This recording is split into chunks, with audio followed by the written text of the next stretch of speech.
Hi guys, welcome to my channel. आज की video में हम आपको संस्कारी बहू ये कहानी सुनाएंगे। अगर आप हमारे चैनल पे नए हैं तो हमारे चैनल को सब्सक्राइब कर दीजिए और ज़्यादा ऐसी अपडेट पाने के लिए बेल आइकन पे क्लिक कर दीजिए। गंगा के तट पर एक सुंदर नगर था। उसमें एक व्यापारी परिवार सहित रहता था। उस पर व्यापारी की पत्नी, उसका पुत्र और पुत्रवधू रहते थे। पुत्र का नाम अजीत सेन और पुत्रवधू का नाम शीलवती था। अजीत सेन व्यापार के सिलसिले में कई दिनों तक बाहर रहता था, जबकि पुत्रवधू घर पर सास और ससुर की सेवा करती थी। पूरा परिवार सुखी और प्रसन्न था। एक दिन शीलवती आधी रात के बाद खाली घड़ा लेकर बाहर गई और बहुत देर में लौटी। उसके ससुर ने उसे वापस लौटते देख लिया। उसे शीलवती के चरित्र पर शक हुआ। उसने सोचा कि बेटा बाहर गया हुआ है, ऐसे में बहू का यह आचरण आपत्तिजनक है। इससे मेरा कुल कलंकित हो जाएगा। इस चरित्रहीन बहू को घर में रखना ठीक नहीं है। उसने अपनी पत्नी से चर्चा की और बहू को पीहर छोड़ देने का निर्णय किया। अगले दिन ससुर शीलवती को रथ में बैठाकर स्वयं रथ हाँकते हुए उसके पीहर की ओर चल पड़े। रास्ते में एक छोटी सी नदी मिली।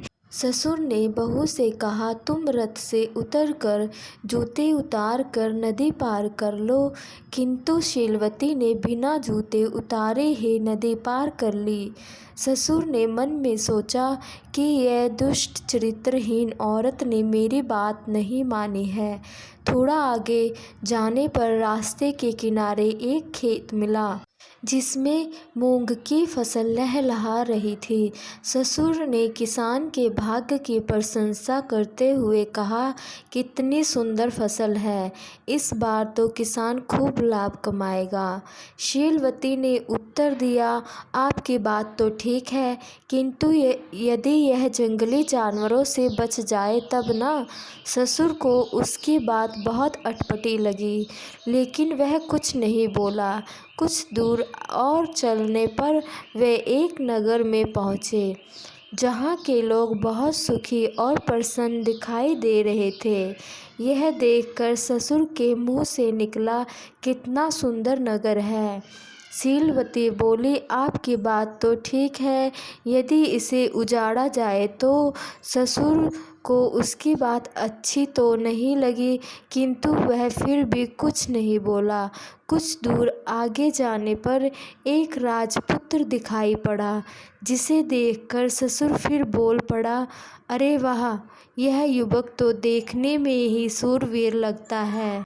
लेकिन से शीलवती फिर बोल पड़ी, यदि कहीं पीटा न जाए तो।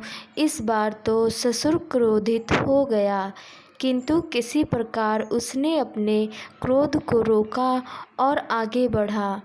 थोड़ी देर बाद दोपहर हो गई।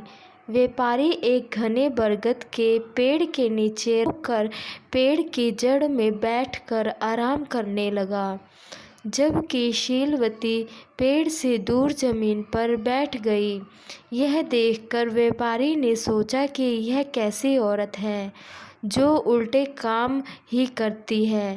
थोड़ी देर आराम करके वह फिर आगे बढ़े। थोड़ा आगे बढ़ने पर शीलवती का ननिहाल आ गया। रास्ते में ही उसका मामा मिल गया और जिद करके उन्हें अपने घर ले गया। वहाँ भोजन करके शीलवती का ससुर अपने रथ में ही लेट गया। ससुर को रथ में लेटा देखकर शीलवती भी रथ के पास ही जमीन पर बैठ गई। उसी समय पास के बबूल के पेड़ पर बैठा एक कौवा काँव काँव करने लगा। लगातार काँव काँव की आवाज़ सुनकर शीलवती बोली, अरे तू थकता क्यों नहीं।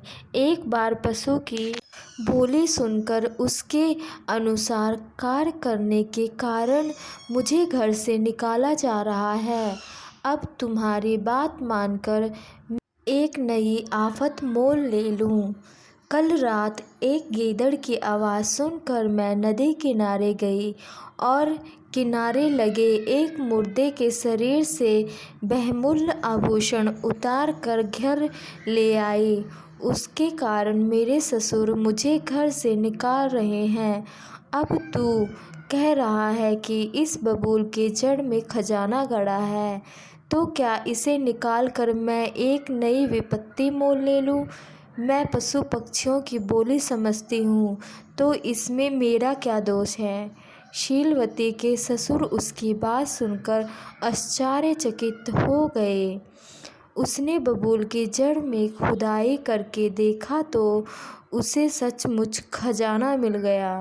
वह बहुत प्रसन्न हुआ और बहू की बड़ाई करने लगा और उसे लेकर वापस घर की ओर चल पड़ा। रास्ते में उसने पूछा कि तुम बरगद की छाया में क्यों नहीं बैठी? शीलवती ने उत्तर दिया, वृक्ष की जड़ में सर्प का भय होता है, ऊपर से चिड़िया भी बीट करती है, इसलिए वृक्ष की जड़ से दूर बैठना ही बुद्धिमानी है। ससुर उसके उत्तर से प्रसन्न हुआ।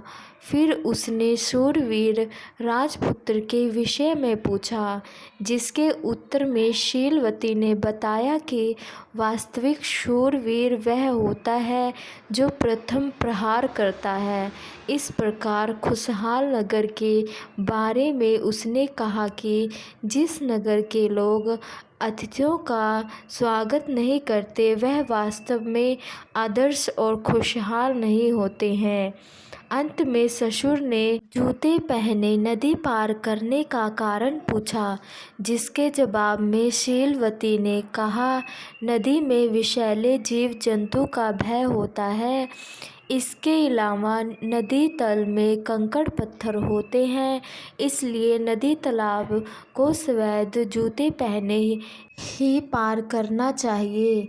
शीलवती के ससुर उसकी बुद्धिमानतापूर्वक बातें सुनकर अति प्रसन्न हुआ।